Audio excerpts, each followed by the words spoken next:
takipçilerime kucak dolusu sevgi ve selamlar olsun. Evet sevgili dostlar, enfes bir pideyle karşınızdayım. Şahane, lezzeti muhteşem, yapımı da çok kolay olan bu pidemin yapım aşamalarına buyurun birlikte geçelim. Evet arkadaşlar, tarifimize başlarken 2 su bardağı ılık suyumuzu tabağımıza aldık. Bu da ikinci bardağımız. 1 çorba kaşığı da şeker dahil ediyorum. 1 pakette kuru maya dahil ettim. Evet, maya ve şeker eriyinceye kadar çırpıyoruz. Evet, şimdi unumuzu dahil ediyoruz. Bu arada şunu da belirtmek istiyorum. 1 paket kuru maya, küçük kuru maya, yarım paket yaş mayaya denk. Aynı zamanda da eğer büyük paket kuru maya kullanıyorsanız bir çorba kaşığı kuru mayaya denk düşüyor. Evet, 4. bardak suyumu da unumu dahil ettim. Yoğurmaya başlayacağım. Peyderpey dahil edelim arkadaşlar bundan sonrasını. Evet, 1 tatlı kaşığı tuzumu da dahil edip hamurumu yoğurmaya başlıyorum. Evet arkadaşlar, hamurumuzu yoğurduk. 5 bardak un gitti. Ayrı bir tabağımızı güzelce yağladık. Evet, hamurumuz ele yapışan bir hamurdu. Elime biraz yapıştı gördüğünüz gibi. Toparladık. Elimiz yağlı olduğu için tabağımızı yağlarken elimiz de yağlandı. Elimizi yağlayarak toparladık. Tabağımızı aldık. Üzerine örtüp mayalanmaya bırakıyoruz. Gördüğünüz gibi pide hamurumuz güzelce kabardı. Hemen üzerine açıyorum. Evet, tezgahıma bir miktar un serptim. Mayalanan hamurumu hafif şöyle hareketlendiriyorum. Maya kokusu çıksın. Fazla havasını alalım. Evet, tezgahıma aldığım hamurumu unun üzerinde şöyle biraz çevirdim.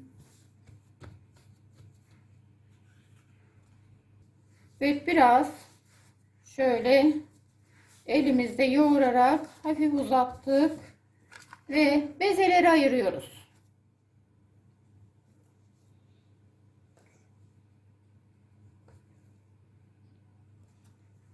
Altı tane beze yapacağız arkadaşlar.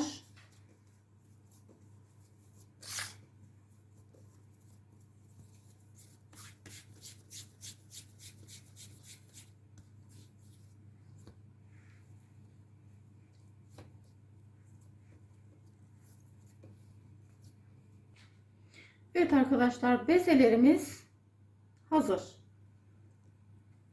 Tepsime bir miktar galeta unu serpiştirdim. Bezelerimi üzerine koyuyorum. Peki bunu mısır unuyla yapabilir miyiz? Tabii ki yapabiliriz. Galeta unu yerine mısır unu koyabilirsiniz. Ancak galetayla daha çıtır oluyor. Onu da belirtmek istiyorum.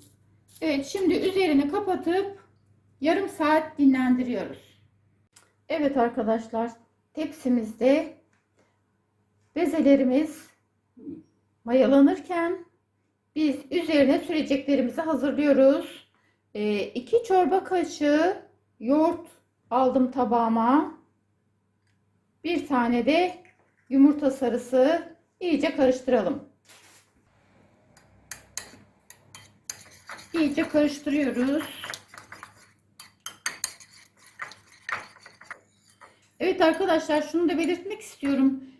Yumurta sarısı yerine 1 çorba kaşığı pekmez de dahil edebilirsiniz. Ayrıca böyle bir çırpıcı yardımıyla daha pürüzsüz hale dönüştürebiliriz. Evet, gördüğünüz gibi son derece pürüzsüz oldu. Evet, yarım saat mayalandırdık bezelerimizi. Şimdi hafif bastırıyorum. Hazırladığım malzememden üzerine koyuyorum.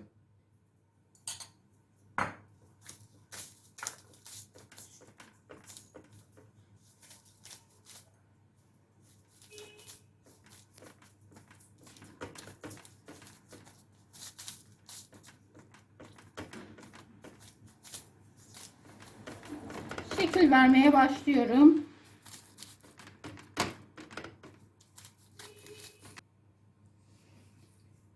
Malzeme az geldiyse biraz daha üzerine dökebiliriz. Her tarafına sürelim.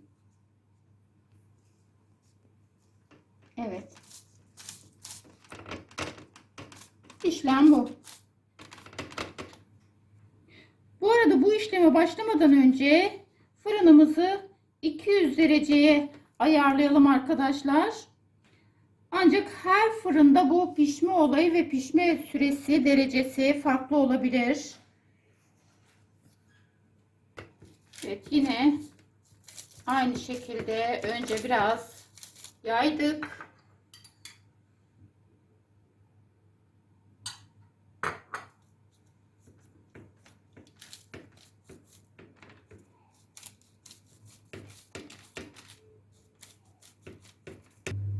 Evet arkadaşlar, şimdi fırına götürüyoruz. Evet arkadaşlar, harika bir pide yaptık birlikte. Pidemiz çok lezzetli, yumuşacık, minicik pidelerimizi yaptık. Evet, içini de görün istiyorum. Emin olun çok lezzetli, çok da kolay oldu gördüğünüz gibi. Yapacak, yiyecek olanlara sağlıklı, afiyet olsun. Keyfiniz hep yerinde olsun. Bizi izlemeye devam edin. Yeni tariflerimizden haberiniz olsun.